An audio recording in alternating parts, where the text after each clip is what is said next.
Are you ready to level up your builds? My name is Mint Refresh, and today I'm going to show off my mini blocks data pack, adding over 550 mini blocks, all obtainable and functional in survival. We'll go over how to create them, and then take a look at a series of build hacks using them. So let's get into it. All mini blocks are created by cutting blocks and sometimes items in the stone cutter. When cut, they will produce a number of mini blocks roughly proportional to their size, which in most cases is 8. Stairs and slabs can also be cut into mini blocks and will produce a proportional output. Mini blocks can be placed at varying angles and can also be placed on walls. When broken, mini blocks will keep their name and remain stackable, even if the data pack has been removed.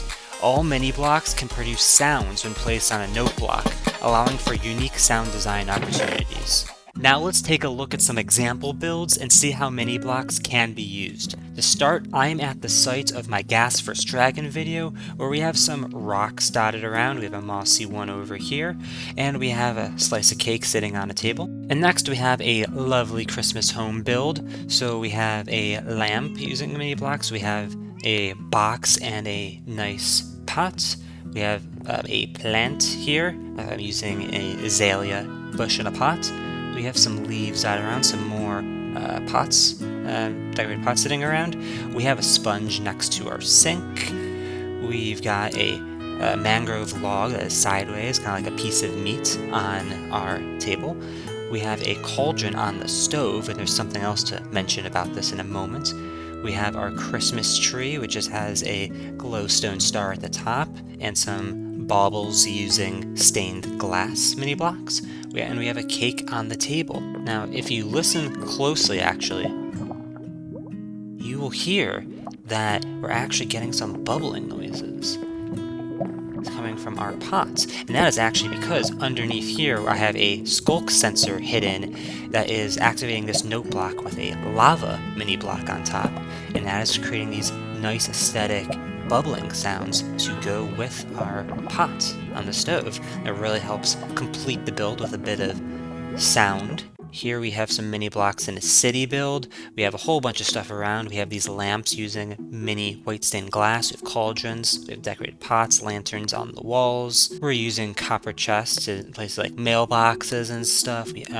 Pots, cauldrons, all a bunch of stuff, but a very different setting that looks better with our mini blocks. Alright, so here we have a campsite within a birch forest that has a bunch of stuff. So we have a box here, we have a fallen tree, and all of these other trees have some branches that are made using mini logs. We have a muddy pig coming to visit us. We have a beehive or a bee nest that is bouncing right up on the tree. That's a little bit nice and aesthetic, a smaller version than a full block. And then over by the campfire, we have some stones that are perfect for sitting on and telling some campfire stories. We have normal stone ones, we have some mossy cobblestone ones, and this is a nice aesthetic build that really comes together in nature with all of these mini blocks. And now here we are in the desert, where we have some mini cactuses, which are really nice around the desert. We have, in a few places, we've put them onto cactus to kind of add some like branches that are coming off. This one's at the top and make a little bit of a more pointed top. We have some mini sand blocks. We have a mini suspicious sand right there. This is a mini mangrove roots block that's kind of meant to mimic some tumbleweed that is moving around. We have some mini terracotta blocks as like some stones.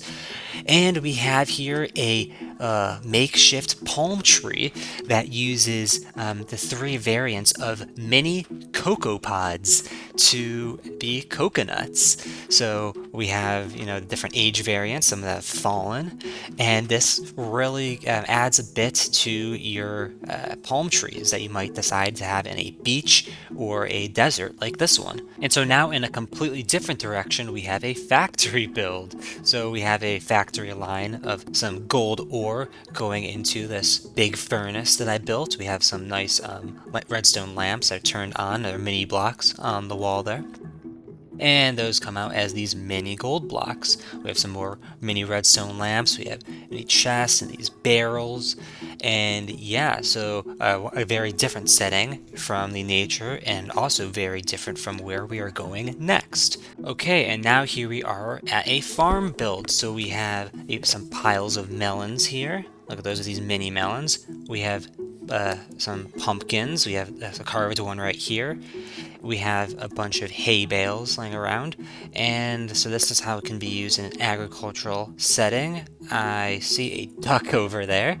But yeah, so very different from our factory build that we just looked at, and now we're going to go to something different once again. So now here we are in a cave in a makeshift mine shaft we put together. So we have some mini stones around. We have some amethyst hanging out right here. We have mini TNT, and here's just where we're digging. We have some mini diamond ore, and this is actually a mini suspicious gravel block. And there's a few neat things here I want to talk about. So if we actually get really close to this mini TNT, we get nice and close. How'd you hear that? So actually underneath here we have a skulk sensor that is basically activating this mini TNT block to create a fuse sound effect. And if we take a look at this wall and get really nice and close, oh, hear some explosions in the distance from some blast mining, and that is all done with a mini end crystal over here that's being activated by a skulk sensor. So of course these things can also be on clocks, and really just allows some interesting new ways to add to your builds. So real quick, we have a small mock-up of a treasure room featuring some gems and mineral blocks and a lot of gold with these mini raw gold blocks. And big vibe change is now we are here within a dark forest, and we've got a little of a magical feel going on. We have some of these mushrooms using mini mushroom blocks. We have a fallen mini dark oak log. Some mini mushroom blocks are also making these shelf mushrooms that we have growing on the trees. Oh, we have another branch up there. But yeah, that is basically another way that we can add these mini blocks to nature builds. And finally, we return to my Ghast vs. Dragon world, where I had put together this build for the video that featured a whole bunch of mini blocks. So we have some chests and beehive and some crates. We have a decorated pot. We have a mini water cauldron in the corner, a mini snow block, and this red stained glass mini block right up here. It's kind of like a alarm light. So that concludes all of the builds and build hacks I have for you today. I want to shout out everyone who has contributed to the mini blocks you have seen in this video and in this data pack. I have made a good number of the mini blocks in this data pack, but I did not make all of them. A lot of them were made by other members of the community, and I really want to make sure that I shout them out because their work has really made this pack what it is. I also want to throw a mention to fellow YouTuber Aust, who challenged himself to collect all of the mini blocks in this data pack in his hardcore world. Make sure to check that out. Which build was your favorite, and what would you build with mini blocks? Let me know in the comments, and maybe share what you've put together in my new Discord server. And now, I want to say a few things. First, if you liked what you saw today, it would mean a lot to me if you can give a like to this video. And once you've done that, if you can also hit subscribe if you would like to see more. There's always more that I am putting out, and I think if you enjoyed this, then you are going to really enjoy what I have coming for you next. But once you've done both of those things, I'm going to have you look in the description, and there you will find a link to the projects page where you can download mini blocks, learn everything you need to about it, and play with it for yourself. So, now that you've done both of those things, I'm going to thank you again for watching the video, and have a good one.